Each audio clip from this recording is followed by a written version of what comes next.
And so the GC splits, so runs up a 20K-ish bill on top of everything else we've already paid him, splits. And then and so we don't have contractors. And then the PM sues us. Oh man. And so we have to hire an attorney, which is more money out of pocket, right? And so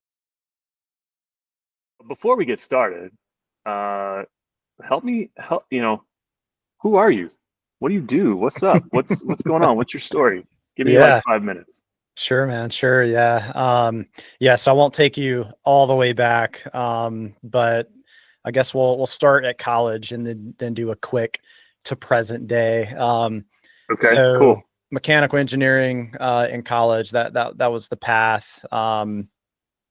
Worked as an engineer for just shy of a year, like right after graduating, doing mechanical engineering for a DOE like contracting company. Got the itch to join the military. It had always kind of been an itch. So decided to scratch that itch, commissioned into the Marine Corps. I was an artillery officer in the Marine Corps. I did that for a little over 4 years. And that's actually where I discovered real estate investing. I was about halfway through my Marine Corps journey, read Rich Dad Poor Dad, the whole story that real estate investors give. It pretty much lines up, small multifamily, all that stuff. I'll actually talk about a huge failure in my real estate journey on today's show. But yeah, got out of the Marine Corps, didn't quite have the cash flow from the real estate activities that I was doing. So went back to engineering, gave myself a year, literally set like the day that I'm going to quit this job. And it was exactly a year from entering the job. Tried to figure out what I was going to do, found bookkeeping. So I think, as you know, like I have a bookkeeping firm now. We specialize in serving real estate investors. I also have kind of a sister company to that company where I educate people, real estate investors, how to do their own books. And I also educate bookkeeping entrepreneurs how to serve the real estate investing industry. So those two companies are really my focus these days. But I have been a real estate investor since 2019. So I have some experience in that space as well, which I'll talk about today. But yeah, not doing too much with real estate investing these days. Sold most of my portfolio and now I do a little bit of private lending. I still have a couple of rentals, but mostly just private lending on that side of things now. Right on. Yeah. So many places we could actually dig into, but today's about failure. And again, not the thing that we all enjoy talking about, but I think it's critical on everyone's journey and inevitable. So first question, walk us through, whatever's on your mind, either your biggest failure or something that was a failure, a setback. Walk us through that experience. What was the context? And really some of the things we're interested in is like, what happened? And I'll probably interject here and there with some questions, but just get into storytelling mode. Sure. Yeah. And this, this was probably 2020, maybe 2021. It was like pretty much as I was transitioning from Marine Corps back to the civilian world. Had been a real estate investor at this point for a couple of years. Had a little portfolio of small multifamily. So I had my own portfolio, maybe like 8 units, 10 units, something like that. And then I had a partnership portfolio. I think we had 14 or so units in that partnership. Everything was at a distance. So across the country, I never did any local deals, anything like that. So yeah, when you brought up failure, what came to mind was our 6 unit from hell. That's how I refer to it. I feel like every real estate investor has a 1, 2, 3 Main Street from hell. Yeah, probably. So 6 unit from hell. And we had another property that was a big trouble property along with that one, and they actually happened at the same time. But the 6 unit was the most pain. So our whole model was the well, can I interject here? Sure. you're going to talk about your strategy. You talk about Burr, I guess. But help us, like, why the, I mean, set the scene. Like, what is this house? Like, and maybe you're about to get into that and I interrupted you, but Yeah. like, like, it's a 6-unit apartment building. So it's one structure, 6 units. And no conversion or anything like that. Like, it was built to be an apartment building. okay. I think it was built maybe in the 20s or the 30s, maybe even before that. It was like 100 years old whenever we purchased it. So super cool property, like lots of potential there, but with that much age on it, that's where a lot of the issues came from. I understand. Yeah. So we were actually going to do the Burr strategy. We were also pairing that with raising private capital. So we would purchase with hard money. We would raise some private capital, cover the down payment, renovations cost, all that stuff. So this was no different. That's what we were doing for this.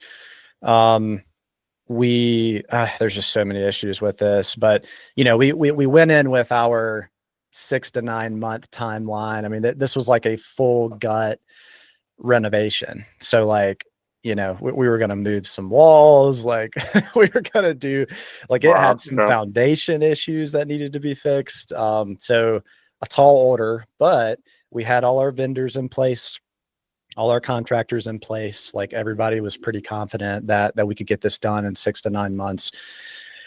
I think it ended up taking over 2 years. So like, quadruple the timeline, budget more than doubled. I think we purchased this property like at the beginning of COVID. And so, as COVID progresses, if you remember, supplies, materials, labor, like everything doubled, tripled over that time period. I mean, it was absolutely nuts. Like, we had a good bit of margin, reserved, like built into the budget, a little bit into the timeline as well, but it ended up not mattering. So projects progressing, tenants, I think it was almost fully occupied when we purchased it. So obviously, like, we had other properties. So we tried to hook the tenants up with like, hey, we have these other properties that are available. They're actually nicer than like where you're currently staying. Cause this property hadn't been renovated in years, maybe like 30 years or something. So, so we tried to do good by the tenants. Some of them were still pissed, trash the places, all that good tenant behavior. So one way or another, we got the tenants out, we ended up giving some of them like a stipend, like, here's to cover your next place, your move, all that stuff. Yeah. Wow. And we tried to hook them up with our own places because, we when we were doing those deals, we would do a good job with like renovating the places and all that. So yeah, projects progressing. Can I ask a question? Please. Yeah, it's interesting. I just want to sort of like maybe peel back a couple layers here. So, because I mean, a 6-unit for renovation occupied, that's a pretty big project, right? And you took action. You're like, we're gonna go do this. At what point, you said it was a 6 to 9 month, I think, 6 to 9 month. That was the original sort of forecast of what it would take to actually renovate and refinance, whatever. Sure. At what point did you realize this is not going to plan? So those foundation issues I mentioned, they were actually worse than what was detailed in the initial inspection, the home inspection, right? So that was one thing. It was like the foundation crew or whoever, they were like, no, like, there's more to do here than what we thought. So extended budget, extended time, of course, extended timeline, all that stuff. The GC, so that was probably only 3 months maybe into this project, something like that. So like pretty Yeah. early on, we were like, all right, things aren't quite going to plan. The electrical situation there was a little worse than what we originally thought. So that extended it. Probably a year and a half down the road, we found out literally like all of the plumbing was shot and like really needed Wow. to be replaced. There were some band-aids that they could do, but the way the original system was designed wasn't even set up for what was needed for 6 units. It was like the pressure was super low in every single unit. And that's not something that you're going to know unless you go talk to the tenants, right? So that's one of those things that was missed. Yeah. So I think having a more hands-on approach is like the top lesson learned. But yeah, Well, we'll go get ahead. into that. We'll get into lessons learned here in a minute. Sure. I wanted to like peel back some, because really what I'm interested in is what was happening within you at this moment. What was when you realized like things aren't going well, right? Like this is like, what was your immediate reaction? How did you manage that? What did you do? Yeah. So yeah, that was an extremely stressful time, because, for context, we had other renovations projects going on with some duplexes that we had purchased. We purchased a bunch of properties very fast, and all of them needed to be renovated. And like we were doing the burst strategy with all of them. We had a triplex, same deal. That was another nightmare project. So yeah, lots like within this one partnership, lots of stress. And I at the Yeah. time had a full-time job, and I was like going through this, kind of emotional transition going from the military Hmm. to civilian. There was a Hmm. lot that I was dealing with during that time, just mentally, you know, Sure. outside of the business stuff. And then I had my own portfolio, which was fine. My own portfolio was great. All the properties stabilized, cash flowing, all that stuff. So no issues there. And then, I had my full-time job, had my wife, and we were also dealing with some just family issues at that time that were happening. Just lots of stuff happening kind of outside Yeah. of our control. To like immediate family members. So yeah, so I was not in a good mental space during Yeah. this time. It was just it was a lot. It was a lot. Yeah.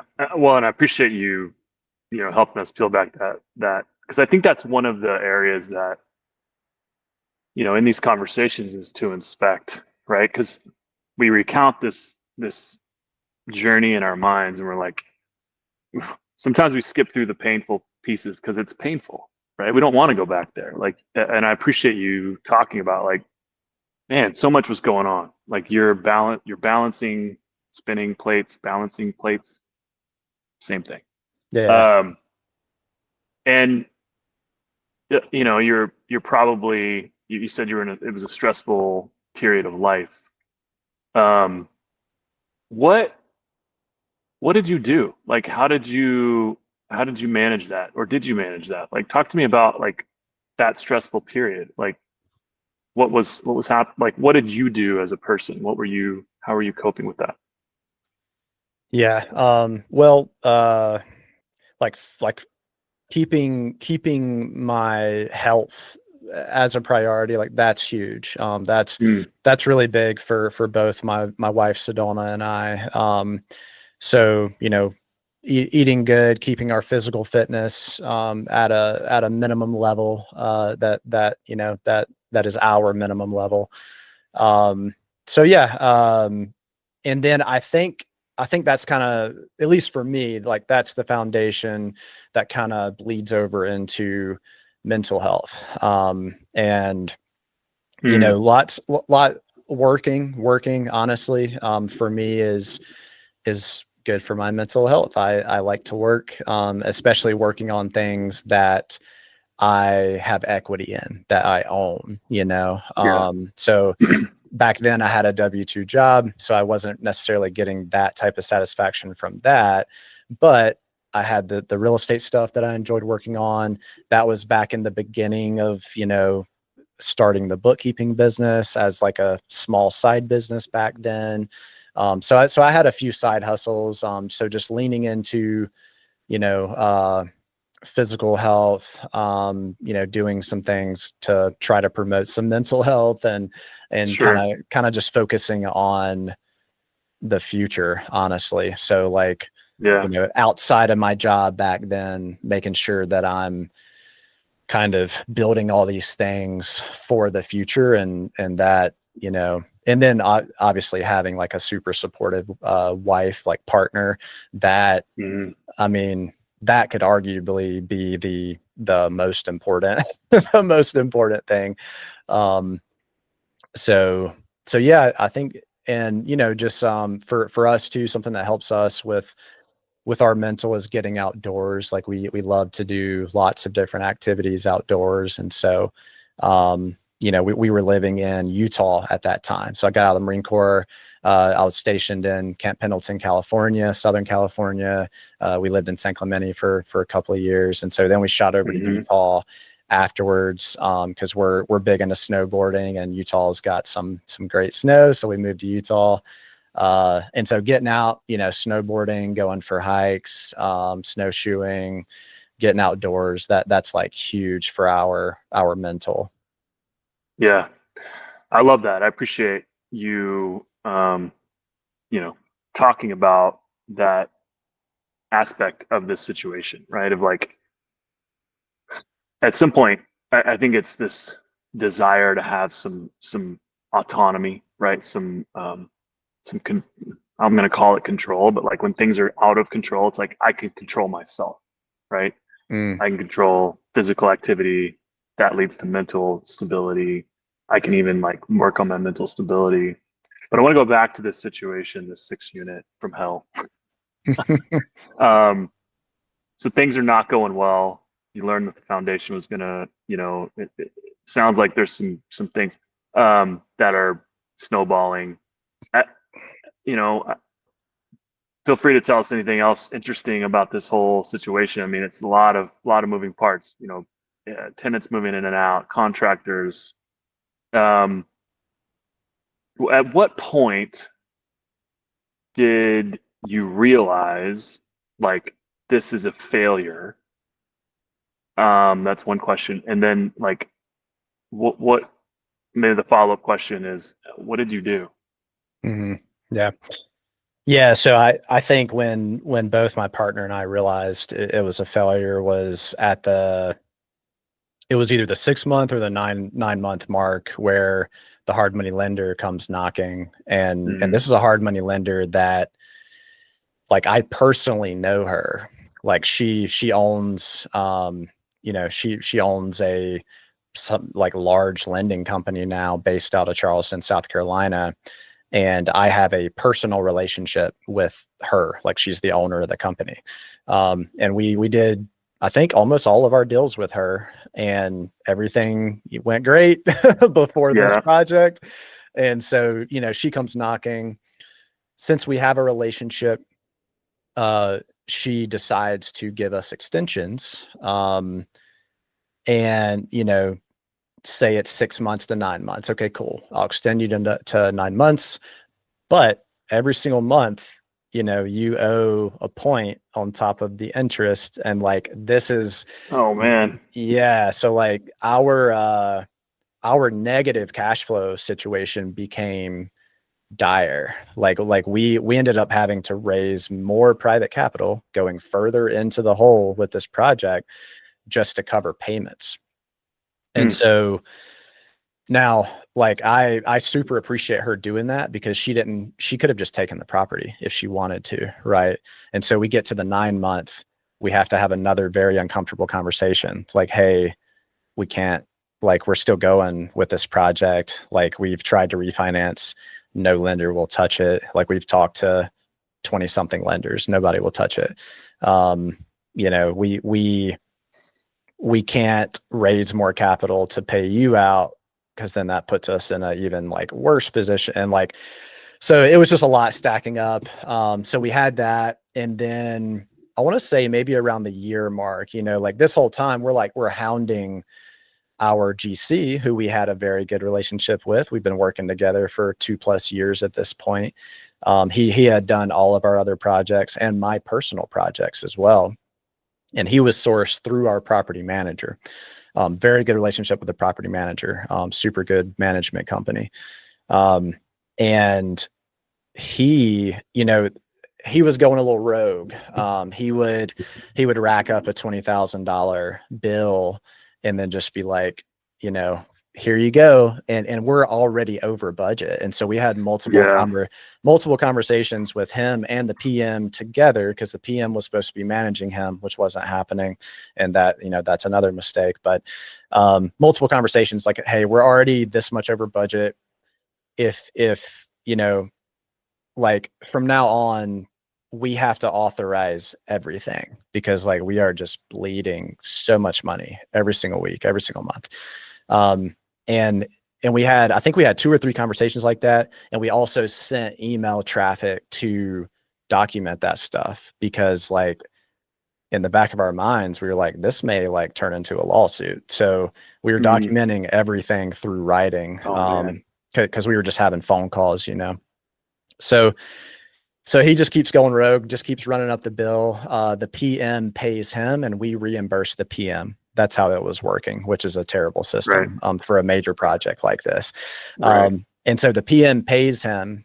I mean, it was close to a $20,000 payout that was not authorized. Nothing was ever, nothing was ever sent to us. And it also seemed very inflated, almost like he was trying to like cash out on us or something, and then like split. And so at that point, maybe we're a year in at that point or so, had a conversation with the PM, and it's awkward because they manage all of our properties, right? And my personal properties, but we said, hey, like we're not paying this because it wasn't authorized. And so the PM paid this dude like $20K, and we're like, hey, we're not like that wasn't authorized. And we're not, if it keeps going up, like we're not paying any of that either. And so the GC splits, so runs up a 20K-ish bill on top of everything else we've already paid him, splits. And so we don't have contractors. And then the PM sues us. Oh man. And so we have to hire an attorney, which is more money out of pocket, right? Yep. And this is bringing up some old feelings, Jared. Yeah, well, like I said, I think we skip over these parts because it is somewhat painful, right? It is. Yep. But and I appreciate it because and I love that you're laughing about it, because, and we'll talk about that here in a second, but laughter is medicine. And I'm smiling because I have very similar experiences, right? And we'll pause there because I want to talk about in retrospect. Sure. But let's just go with this moment in the original question, which was, at the moment, like the moment, and I think you're building towards it. Like, what was the moment where you're like, this is a failure, or has failed, or is failing, and we have to sort of accept that? Yeah. It was really when the GC walked, and I mean, I would call that stealing $20,000 from us. Really stealing it from the PM. But then the PM sued us for that amount and extra, right? And so we hire an attorney. So our attorney, after we presented all of the documentation and everything that we had, the contract in place, the email traffic, all that stuff, the attorney said, oh man, you guys actually have a really good case because this is well documented. Like I don't think the PM has anything to stand on. But he was like, since that's the case, we're going to have to take this to court. And it's not, I think small claims is 10K or less. This was above that. So it's not just small claims court, and I think I lived in Utah or Oregon at the time. by this point, started the project when I was in Utah, but by this point, I probably was somewhere else. My partner was in Louisiana. This was all going down in South Carolina. So it's like, do we really want to disrupt our lives for a period of time, have to be away from our families just to do this? And so we ended up settling. We ended up paying the PM. And that's just kind of how some of these legal things go, you know. I think a lot of them end up like that. But yeah, so really when all of that kind of came crashing down all at one time, I think both of us at that point were like, all right, like this thing is a total failure. Like we just need to, now we're in like mitigation mode, you know? Yeah. Like, okay. Well, let's pause there, because I think this is a really crucial aspect of experiences like this, like failure experiences. When, you know, there's this point of things start to go really the wrong way, right? And based on whatever, right? And I think we try to kind of fix it, right? We try to figure out how to make it right again. And then there's a point where there's an acceptance, right? And you mentioned things just came crashing down. Like there were too many things happening. You're like, okay, there's acceptance that this is not going well. And you got to this point, and you're about to talk about like, well, how do we move this thing forward? And so I want to just pause for a second and say, like, what, you know, once you accepted that, what was the feeling? Like, where were you? Where was your head? Where were your emotions? Because you talked earlier about this is a very emotional time in your life. This is a very emotional situation. It's kind of, you know, it's a lot going on. But like, talk about you. Like once you had that moment of like, okay, this is not working. What happened within you? I mean,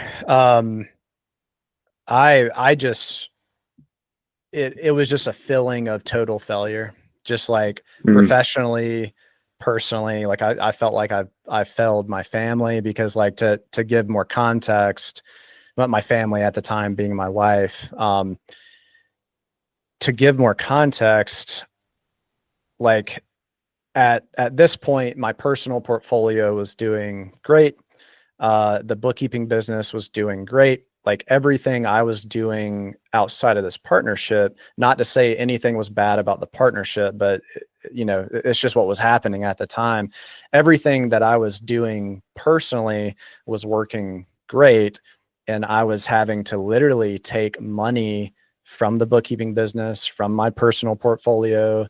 I got a HELOC to cover some of this debt in this partnership, like a personal HELOC on my personal residence.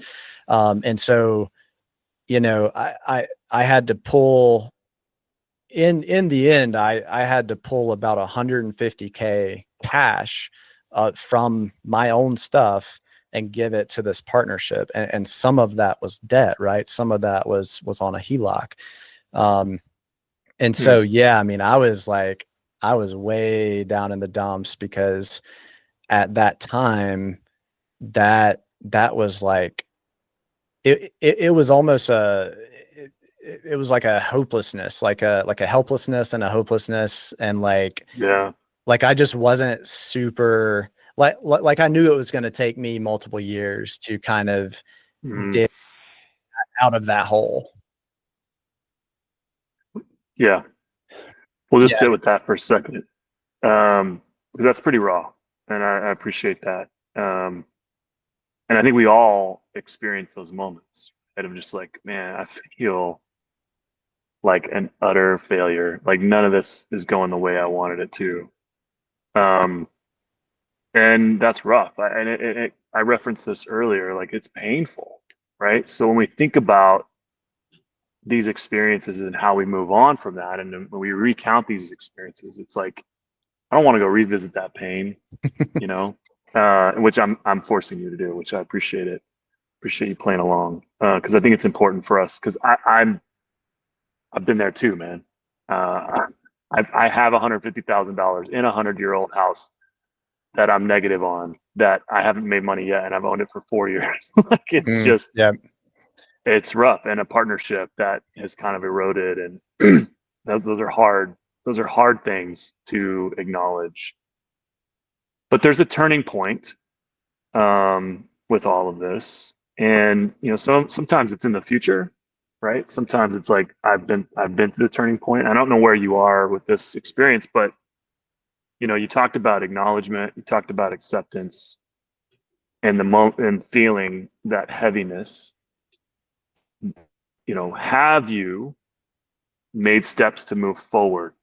And if you have, what were they? Like, how do you move forward from that? What did you do? And again, I'm not assuming that you have, or that you did, or that I don't know how long ago this was. We kind of talked about times a little bit, but talk about that. Like, from that moment of despair, how do you move forward? And what specifically did you do to move forward? Yeah. So yeah, once we went into mitigation mode, it was all about just mitigating the losses from that point, because we knew we were going to lose money, and so we just wanted to limit the amount that we lost. Still ended up losing a ton of money, but we did everything we could to mitigate. I mean, the GC left. We still had 2 or 3 more units that needed renovating. My partner was like more so handling that side of it. We were sharing duties like that, but he was more so in tune with the renovations and schedules and all that stuff. And so he scrambled on his side to get some. He basically became the GC, while having a full-time job, a family, not being in the local area. So he had to get some contractors. He actually ended up going there himself for like a week. I couldn't go due to some of the family issues that I referenced earlier, but yeah, he ended up going there himself and actually like doing like manual labor himself. So he took a week off of his full-time job and flew there, got in there, did some like light construction, did some painting, that sort of stuff, got some appliances and stuff in like himself, which was huge. And so, we were just doing things like that to try to mitigate. Still had that hard money that was crushing us every single month, with the extra point every single month, and some other things, private lenders. But and then we ended up getting it sold. If you want to jump to that point, we ended up getting it Yeah. sold. What's the outcome here? Yeah, we tried to refinance so many times, just to get some lighter debt and like so we could finish the project properly. But we just couldn't. Nobody would touch it. We almost got to the finish line several times with several lenders, and then they pulled out at the like we almost had like a closing date set, and then they pulled out. So yeah, we ended up selling it. It took us a while to sell it, but a local investor there came in with a lot of cash, and he knew what needed to be done and kind of what it would be worth after doing all of that stuff, and he had the cash to do it, so he came in, purchased it, and so this like lawsuit situation was still happening after we sold the project for months. And so it was like this thing was still lingering, like in our minds and in our bank accounts. This project was still lingering. We still had so one of my good friends, he was one of our private lenders on it.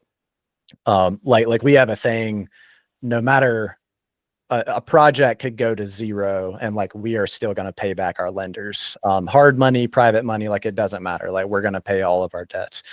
And so so we paid everybody off except for one of my good friends. He still had some money with us, and so we worked overtime to pay him off, but eventually everybody got paid off. Lawsuit never went to court. We settled, we paid that off.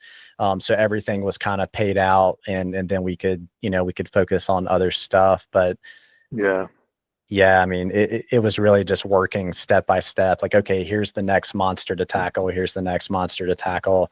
And then a triplex in conjunction with that, with similar stuff happening at the exact same time. Yeah.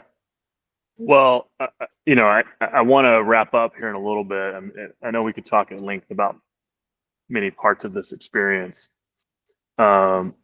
and I just want to reflect some things that I heard you say, which I want to pull out, which was, there's that moment of like, this isn't going to work, right? So instead of trying to like push the boulder up the hill, it's like, let's just sort of like get in front of it and sweep some things, because we're not going to stop it, right? But we can mitigate how much damage it's going to do.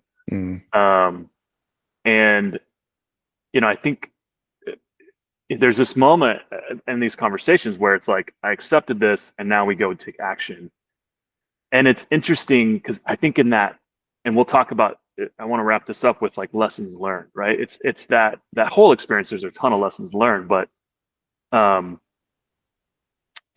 after this sort of the moment of acceptance, it's like, I think that's where some of the really the most valuable lessons are learned. And I could be wrong about that, but this is what I want to get into is, how has this, there's so many questions I could ask, but let's just go with the obvious one. Like, what did you take away from this experience?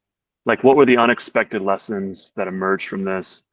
How have they shaped, how you've, the things that you've done since then, how you've approached those, risk. I don't know. There's all kinds of things we can dig into, but I'm sure you have a lot to offer there. So let's just go with the top one. What lessons have you learned? Yeah, man. Yeah. There's like the big 30,000 foot view lessons learned. And then there's the super tactical ground level, like deal by deal lessons learned. And so that the 30,000 foot view is, for me, honestly, nothing against my partner. We're still best friends. Like he's one of the best dudes I know. So like nothing, this isn't saying anything against him, but it's on me. It caused me to evaluate partnerships. And I actually created partnership criteria for myself. Like, I am not allowed to enter into a partnership this moment forward unless it fits these criteria. And that partnership absolutely does not fit those criteria. And I'm not going to go into everything, but like the top criteria is, one of the partners needs to do the thing that makes money full time. Like we're not going to enter into a side hustle together.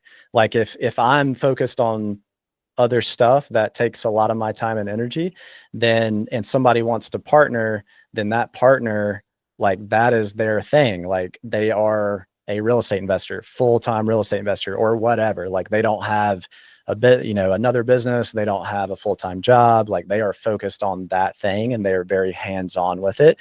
And then I have very specific roles and responsibilities, within the partnership that contribute to the partnership. So that was a huge thing. And then not having super duper clearly defined roles and responsibilities, like very basic stuff, like basic partnership stuff, we just weren't doing. And we had conversations about that. We were, how do you want to divvy this up? But we had differing opinions on that stuff. And so it kind of never got settled. And then everything blew up. So that's kind of, and then like the 40,000 foot view, lesson learned for me is I reevaluated my focus on entrepreneurship. And I said, okay, I'm not messing with any of this. Like, I started evaluating just the like foundational business models that I was involved with. And so if you look at, we were rental properties was our business. And so with rental properties, and this is just my opinion, it's a high capex, low cash flow business model. If you're just looking at the value of the asset, how much cash flow that asset produces relative to the value of the asset, whether you have leverage on it or not, and then you look at, the whole thing is a fixed asset made up of all these different fixed asset components, right? And so it's very high capital expenditure, very low cash flow, just as a business model. And so I totally shifted my focus to high cash flow, low capex business models, hence My bookkeeping firm, it's like all cash flow. My education company, all cash flow. And so I actually, like, I'm not allowing myself to jump back into investing, whether it be real estate or, or other similar types of investing, until my, active businesses, my high cash flow, low capex businesses are at a certain level. Just in case, something goes wrong with the investing activities, I have the appropriate cash flow in place to not really fill it, if that makes sense. Yeah. And then getting down super tactical, I won't go through the whole list. I mean, like, it calls me to revamp my entire due diligence process and criteria for deals. Like that was the biggest thing, like on the tactical level. Yeah. I appreciate that. And I think, the question that I'm sort of thinking about in my head is like, would you have arrived at those lessons without this experience? No, I don't think so, because I'll tell you, man, like, whenever we were looking at acquiring this 6 unit, there was another portfolio of, I think it was 3 duplexes. So either way, we add 6 units to our portfolio. And so the duplexes, they were in the same neighborhood as the neighborhood we had already invested in duplexes in. It was the same exact business model. Like, we knew that in and out, but we asked ourselves, like, okay, like, when are we going to get out of our comfort zone? Like, that's what we told ourselves, right? Like, instead of continuing to do the boring thing that actually makes money, we're going to get out of our comfort zone. And so, that was the main thing with choosing the 6 unit was, well, let's start to break into commercial properties and then take it up from there and eventually get into apartments. Right. And so I've honestly thought about that a lot. Like, man, if we just would have ran the same playbook with those other 3 duplexes, like, we would be in a much, much different financial position, because the duplexes worked out really well. So Yeah. Well, last question here. How has your relationship, if you want to call it that, or your perspective on failure changed since this experience, or has it? I don't think my perspective on failure has changed. Like, it's a big uh like business core value of mine. Like, any business I'm associated with, one of the core values has to be speed, and a big speed of communication, like speed of a lot of different things. But one of those big things is failure. Like I tell our staff within the bookkeeping firm all the time, like, we need to get the failures out of the way as quickly as possible. So, like, we are not afraid to fail. Like, we are taking action, and we are honestly hoping we fail, because eventually we're going to fail. Right. So, like, let's just go ahead and get it out of the way so we can get to the good stuff.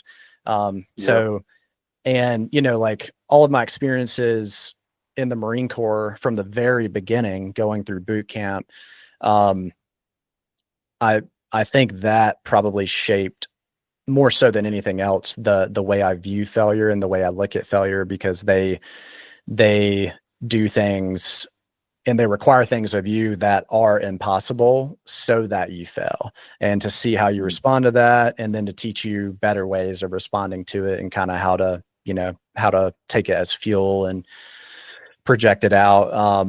So I don't think it changed the way I viewed failure, but it was one of those failures that just, like, lingered for way longer, because it was financial. It was a financial failure. So, like, those tend to linger for a few years, sometimes depending on how drastic they are. But yeah, I don't know. That's a great question. I'm not sure if it changed the way I looked at failure, but it was just, I knew it was necessary to learn all the things that I learned and go forward in a better way. Yeah. What I love the aspect that you've incorporated into your business, which is, we're going to fail. Like, we're going to make mistakes. It's actually inevitable. If we're going to go doing anything worth doing, that is great, right? And let's do it. let's do it. Let's get through it. Let's learn from it. And, that's a great culture to build. And you as a leader, that's a great perspective to have. Anyway, we're like, this has been a great conversation. We've gone a long time. We could keep going, but I think there's some incredible nuggets for us to take away from this. And Max, I really appreciate you telling your story, being vulnerable, and helping to encourage, going to that place of pain, but helping to encourage all of us. And I'm right there with you, man. So all of us are in this together, and I really appreciate that. Absolutely, man. Yeah, this has been a really fun conversation. I wasn't sure how this was going to go, because it does bring up a lot of interesting feelings. But yeah, this was really fun and honestly really cathartic. So thanks for bringing me on so I could kind of get some of this stuff. Yeah, dude, absolutely. I love it. All right, thanks, Max.